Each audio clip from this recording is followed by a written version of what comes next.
কি অদ্ভুত না?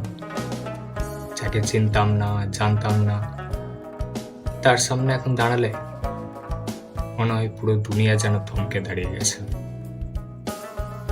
চারপাশে এত শব্দ, তবু কানে শুধু হৃদস্পন্দনের আওয়াজ বাজতে থাকে। প্রিয় খাবারও তখন স্বাদহীন লাগে, গলা শুকিয়ে যায়। হাজার কথা জমে থাকলেও একটা শব্দও বের হয় না। চোখ বারবার তাকাতে চাই, আবার ভয়ে সরে যায়। যেন ভেতরটা হঠাৎই কেমন অস্থির হয়ে ওঠে। অনুভূতি থাকে, কিন্তু তা প্রকাশ করার সাহসটা থাকে না।